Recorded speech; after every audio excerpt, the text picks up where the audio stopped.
nossos corações, toda resistência das nossas mentes, que nós possamos ser uma terra, aquela terra, Pai, boa, que vai produzir. Então, em nome de Jesus, amém e graças a Deus. Amém, irmãos? Romanos capítulo 4, versículo de número 1. Diz assim o apóstolo Paulo, escrevendo aos Romanos: que, pois, diremos ter alcançado Abraão, nosso pai segundo a carne? Porque se Abraão foi justificado por obras, tem de se gloriar, porém, não diante de Deus. Pois, que diz a Escritura? Creu Abraão em Deus, e isso lhe foi imputado para a justiça. Vamos lá, irmãos. No capítulo 1 de Romanos, para a gente nos localizar aqui, Paulo dá uma ênfase na perdição dos gentios. No capítulo 2 de Romanos, ele dá uma ênfase na perdição dos judeus. E em metade do capítulo 3, ele foca na perdição de todos eles, dos judeus e dos gentios. Como o Lucas bem colocou no domingo, quando Paulo falava assim: como eu já demonstrei que tanto judeu, quando ele fala assim, eu já tenho que demonstrar, ele está lembrando os irmãos do que ele falou no capítulo 1 e no capítulo 2. No capítulo 1 e no capítulo 2, ele argumentou com provas, provando que todos estão debaixo do pecado. No capítulo 3, ele fala assim: como eu já demonstrei, todos estão debaixo do pecado. Aí ele vai fixar mais ainda isso. Ele vai falar assim: como está escrito, não há justo nenhum sequer. Não há quem entenda, não há quem busque a Deus. Todo mundo se desviaram. Aí ele vai citando. Ele vai citando Salmos, ele cita Isaías. Ele cita o Antigo Testamento para deixar claro para os seus ouvintes, os seus leitores, de que tanto os judeus quanto os não-judeus estão na mesma situação, estão perdidos. E metade do capítulo 3 para o final, ele vai agora explicar como que tanto judeus como gentios são salvos. Salvos pela fé, pela graça mediante a fé em Jesus Cristo. É o que o Lucas falou no domingo. Então, Jesus é a única solução para este problema que pegou tanto os gentios quanto os judeus, que é todos pecaram e destituídos estão na glória de Deus.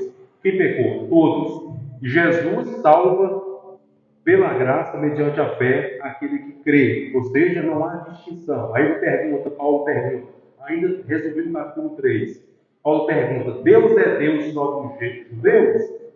Não, Deus também é Deus dos gentios. Então, Deus salva mediante a fé os judeus e também pela mesma fé ele salva os gentios. Então, pela lei ninguém vai ser salvo, mas sim pela fé. Aí no finalzinho do capítulo 31, vai vir uma pergunta que é natural, já que Paulo está enfatizando que o homem é justificado. Irmão, escuta essa palavra.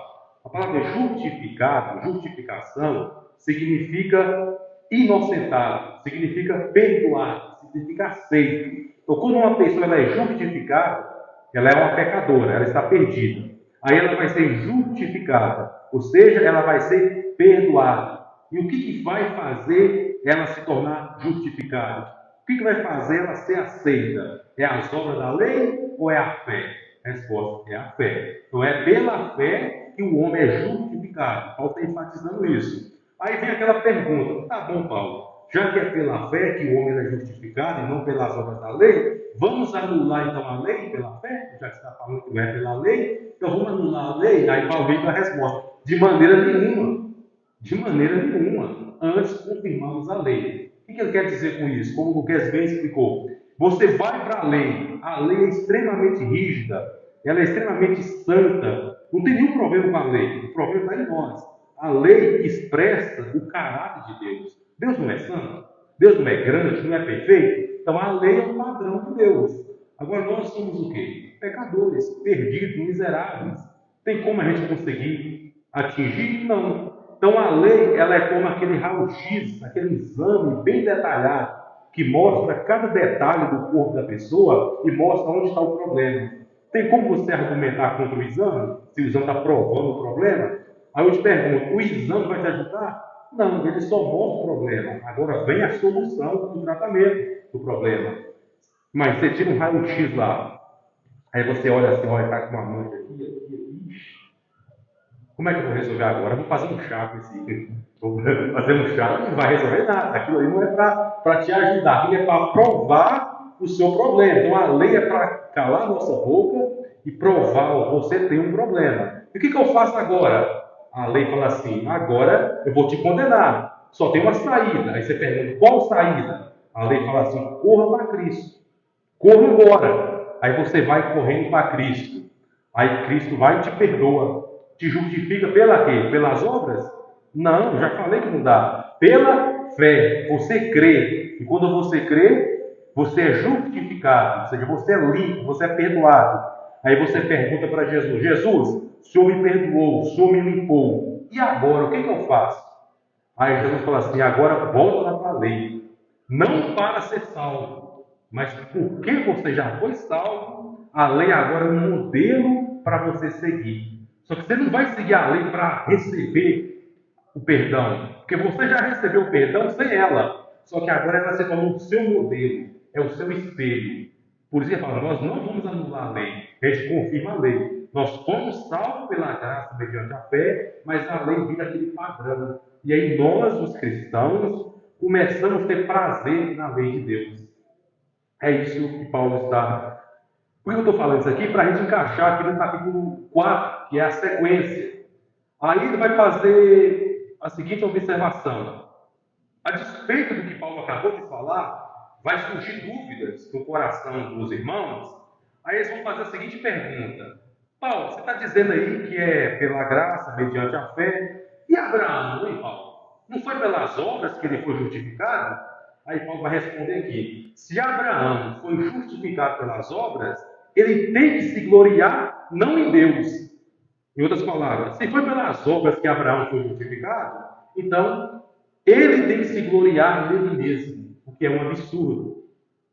Já que foi pelas obras, então ele não pode dar glória a Deus. Se você foi perdoado, justificado, porque você fez, porque você mereceu, então metade da glória é sua e metade da glória é de Deus. Já pensou? Você chega no céu e fala assim: Deus, graças eu te dou e dou também a mim.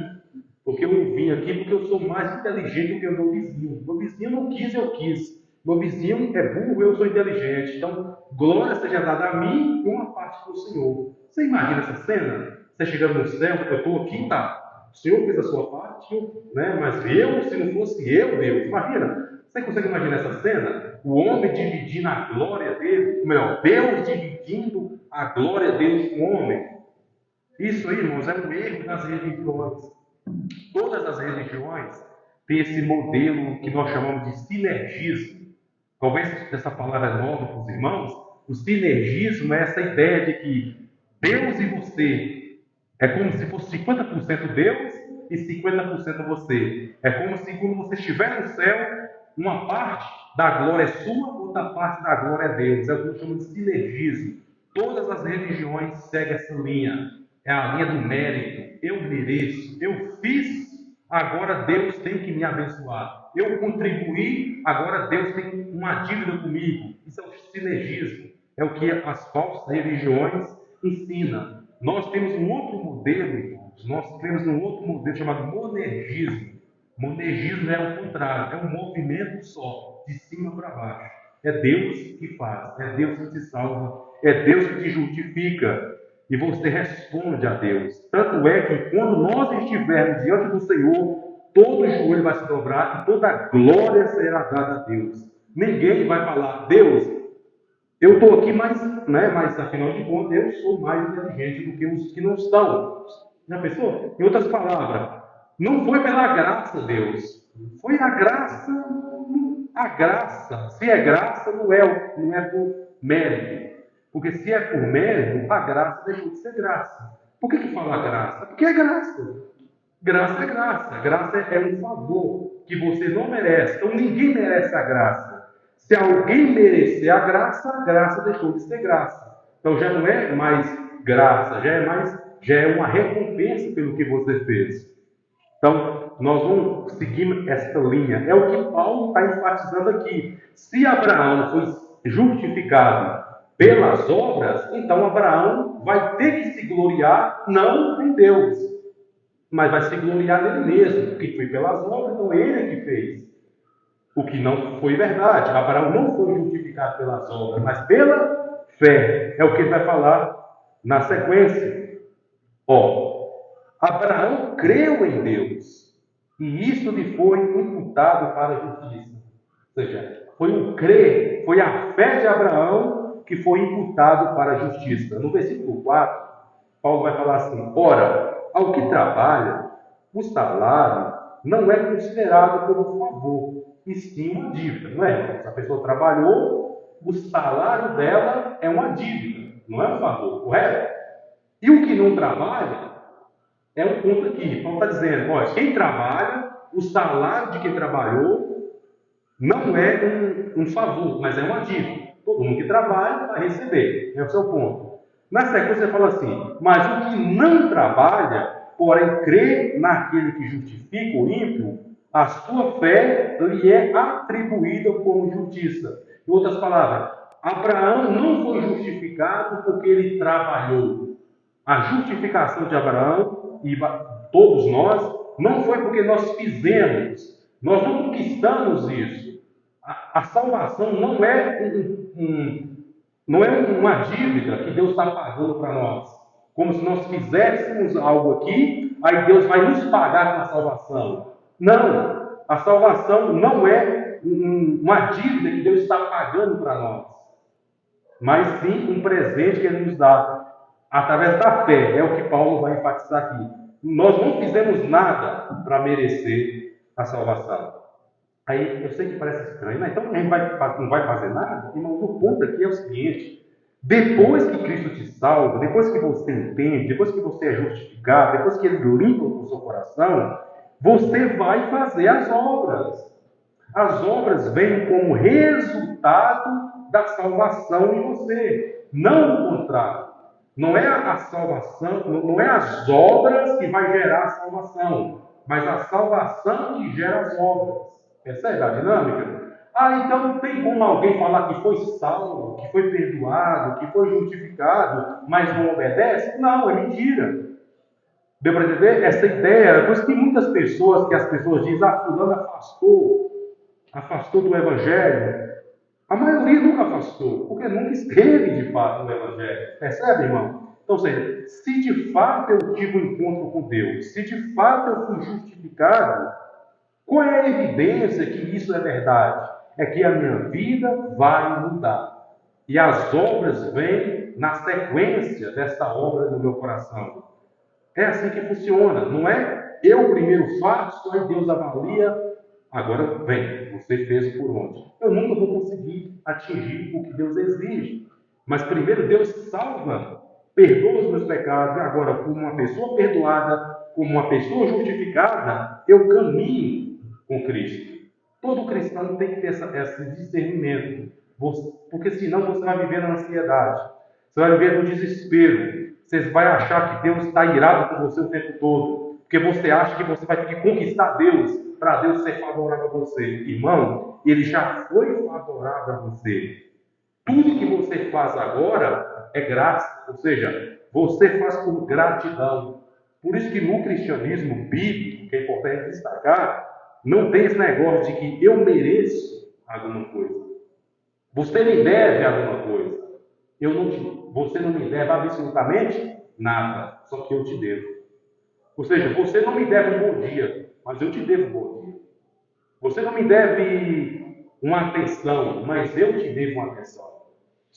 Mas esse mesmo pensamento que eu estou tendo, você não me deve nada, mas eu te devo, você tem que falar a mesma coisa.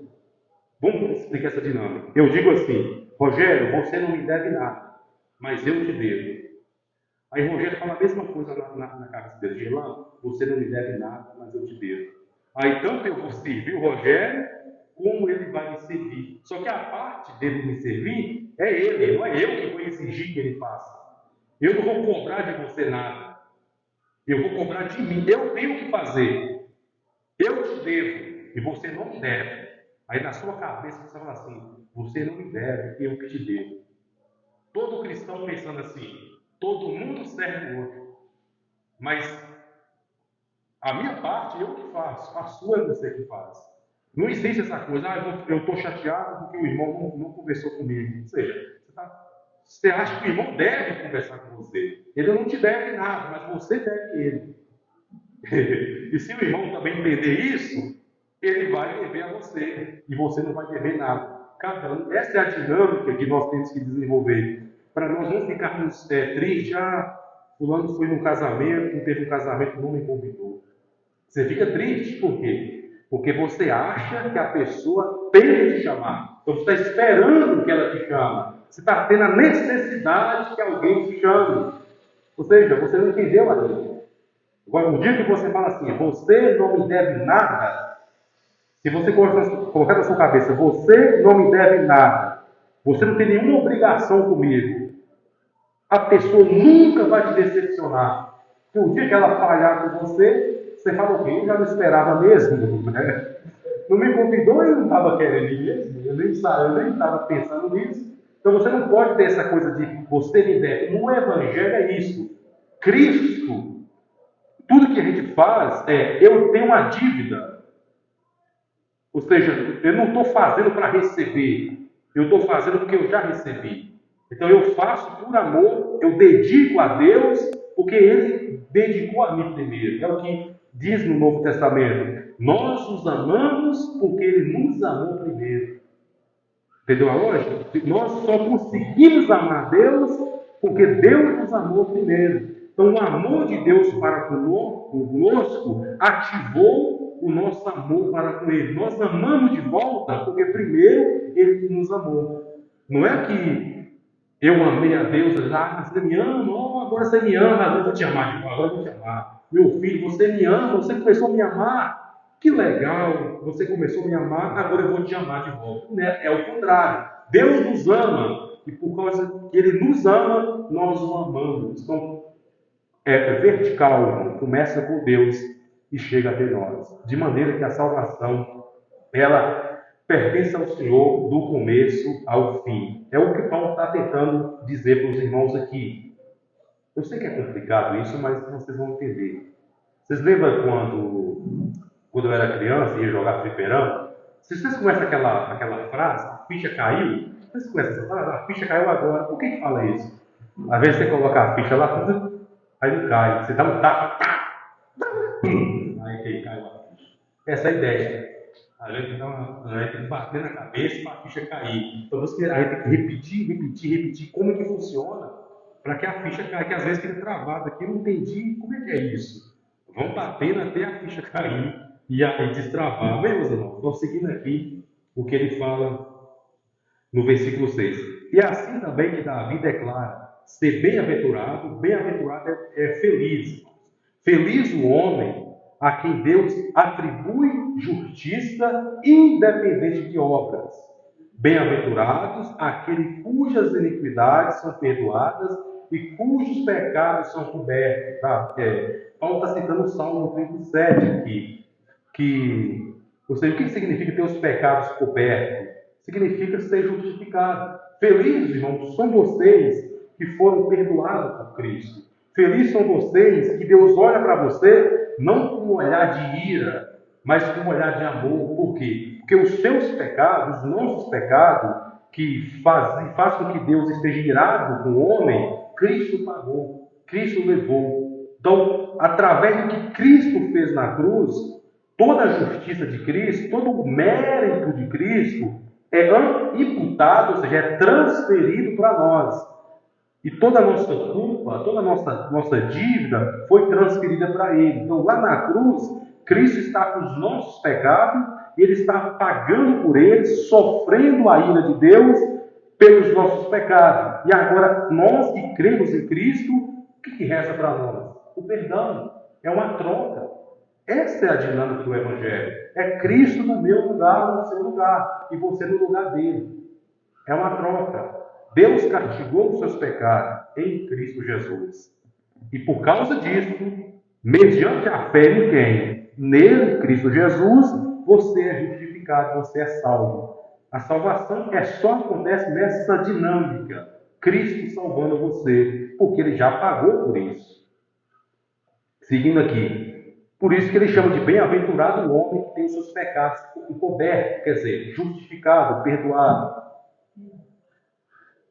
Bem-aventurado o homem a quem o Senhor jamais imputará pecado. O que ele está dizendo aqui? Feliz é o homem a quem o Senhor jamais imputará pecado. Porque Deus jamais vai imputar pecado. Porque se Cristo Jesus já morreu pelos meus pecados, como que eu vou pagar pelos mesmos pecados que Cristo já pagou? Essa é a dinâmica. Para pensar. Cristo morreu pelo meu pecado. Aí Deus vai me castigar pelos meus pecados. Mas Cristo já morreu pelos meus pecados. Aí Ele vai me castigar de novo pelos meus pecados. Mas Ele não castigou Jesus pelos meus pecados? Por que Ele vai me castigar pelos mesmos pecados que Ele já castigou Jesus? Significa que o pecado está sendo castigado duas vezes? Se Deus já ia me castigar pelos meus pecados, por que Ele castigou Jesus pelos meus pecados? Deu para entender como é que funciona? Então, se Deus já castigou Jesus pelos meus pecados, quer dizer que eu não vou ser castigado mais pelos meus pecados, porque os meus pecados já foram castigados em Jesus. É o que Paulo está falando. Bem-aventurado é o homem que Deus jamais vai imputar pecado.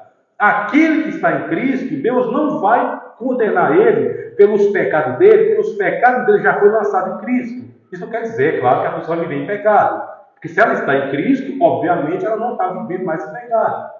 Deu para entender, irmãos? Eu sei que é difícil, mas essa é a linha aqui, irmão. Não tem como eu mudar.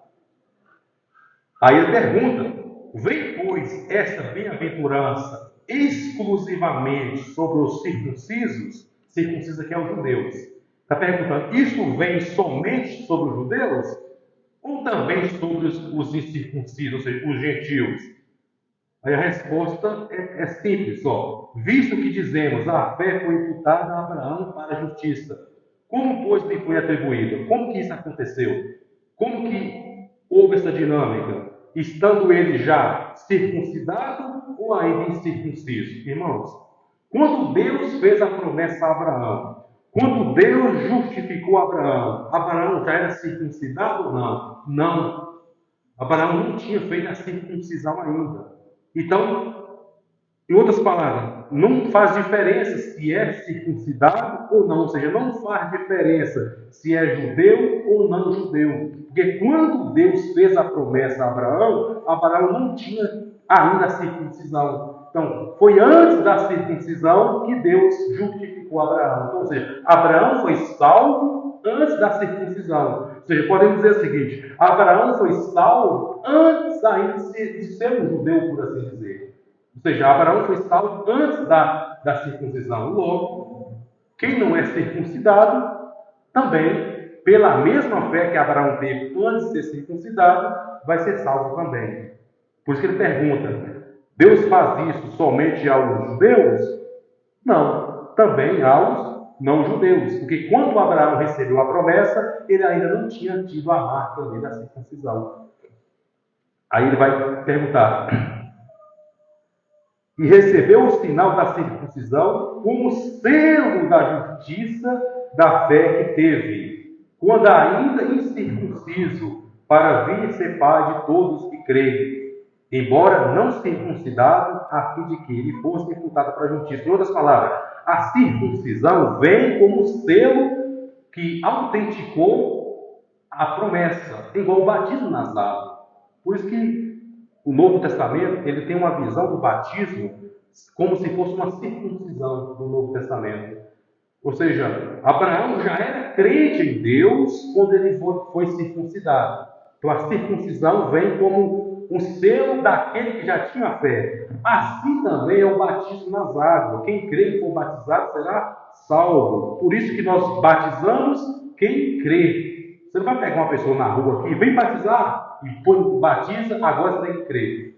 Não é assim, não é assim essa dinâmica. A pessoa crê primeiro, ela se converte primeiro. E qual é a evidência de que realmente ela creu de fato? Ela vai: eu quero batizar.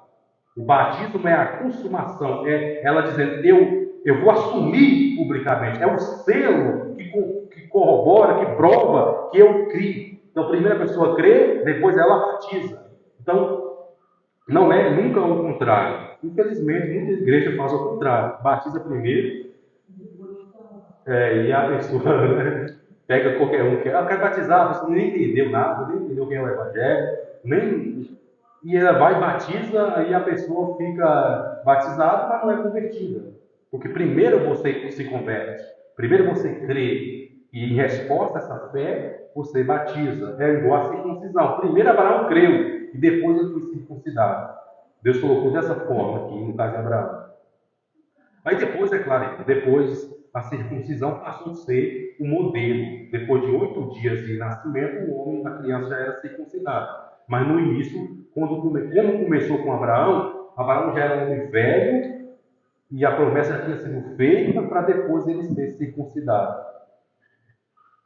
E pai da circuncisão, isto é, daquele que não apenas circunciso, mas também anda nas pisadas de Abraão. Ou seja, Abraão se tornou pai de multidões, não só do circunciso, do judeu, mas também do incircunciso, no caso do gentio. Então, todos nós que temos a mesma fé, somos filhos de Abraão. Então, quem é filho de Abraão pela fé? Todos que creem em Cristo, todos que têm a fé, todos que andam na mesma pisada de Abraão. O que significa andar nas mesmas pisadas? Significa andar nos mesmos passos, ou seja, significa ter a mesma fé, significa andar em comunhão com Deus.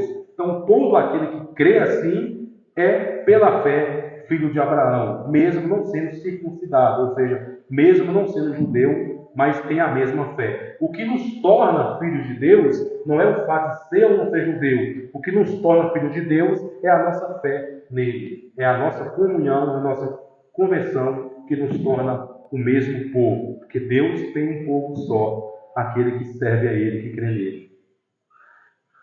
Irmãos, eu vou passar pela parte final aqui.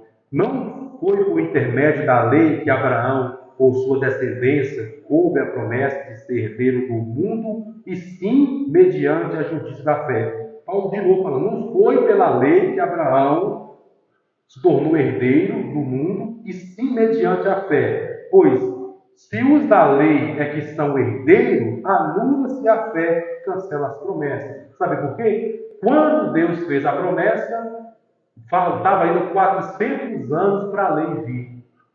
Entendeu, irmãos? A lei veio cerca de 400 anos depois de Abraão. Então, como que pode ser pela lei, né? Se 400 anos antes da lei, Deus já tinha feito a promessa?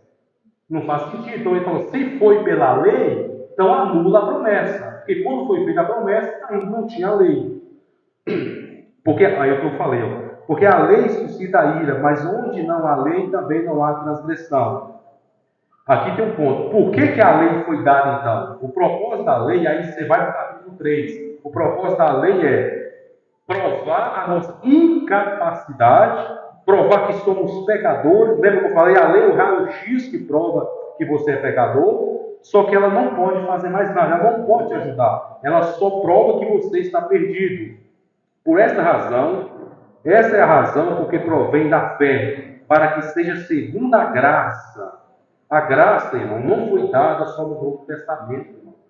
Talvez a gente confunde, acha que a graça é só coisa do Novo Testamento. A graça é desde o Antigo Testamento, porque ninguém jamais foi salvo pela a obediência à lei. Todos foram salvos. Se alguém há de ser salvo, vai ser pela graça. Foi assim desde o começo e vai ser assim desde o fim. Ou seja, a graça não começou com Jesus na vida dele e morrendo na cruz. A graça começou lá atrás.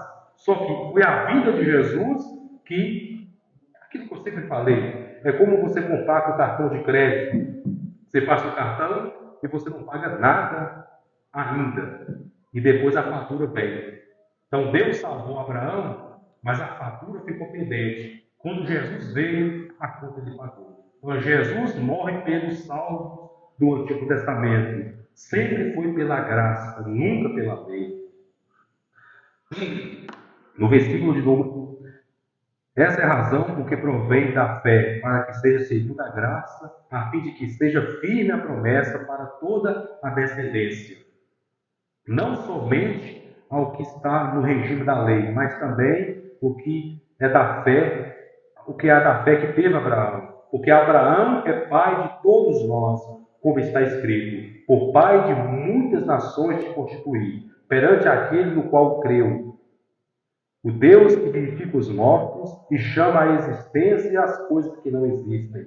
Abraão, esperando contra a esperança, Abraão, esperando contra a esperança, creu, para vir a ser pai de muitas nações, segundo lhe foi dito: assim será a tua descendência.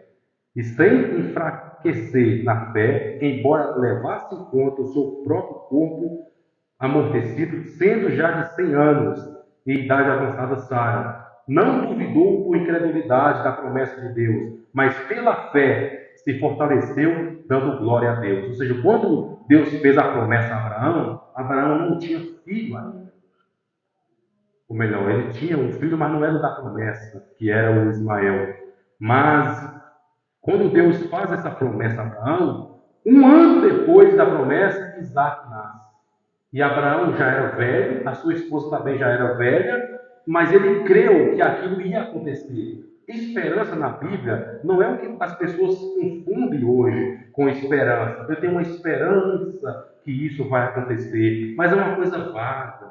A pessoa espera, mas não espera com certeza. Esperança aqui é certeza absoluta. Deus falou, vai acontecer. Eu creio nisso. Essa é a fé de Abraão. Ele já era velho, a sua esposa também. Mas Deus falou, acabou. Vai acontecer. E ele creu, estando plenamente convicto de que ele era poderoso para cumprir o que prometera, pelo que lhe se foi também imputado para a justiça. E não somente por causa dele está escrito que lhe foi levado em conta, mas também por nossa causa, força que nós igualmente nos será imputado, a saber, a nós que cremos naquele que ressuscitou dentre os mortos, a Jesus nosso Senhor, o qual foi entregue por causa das nossas transgressões e ressuscitou para a nossa justificação. Irmãos, eu espero que tenha ficado bem claro essa dinâmica aqui. Aqui nós encerramos o capítulo 4. Abraão, ou melhor, Paulo, ele cita Abraão, ele esmiuça aqui os detalhes de Abraão, fala não somente Abraão, mas nós também, da mesma forma. Deus vai fazer conosco, nós temos que crer. E o Senhor Jesus, ele foi morto pelos nossos pecados, só que não é só isso, ele ressuscitou para a nossa justificação. O que é justificação?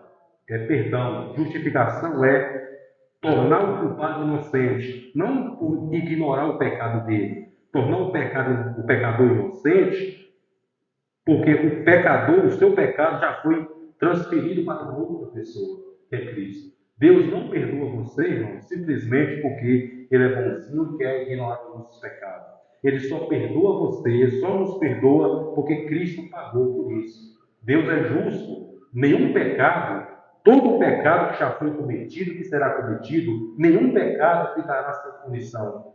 Ou, isso aqui é muito forte, ou o pecado será punido no próprio pecador, no inferno para todo sempre, ou o pecado já foi punido em Jesus Cristo. Mas que o pecado será punido, ele será punido.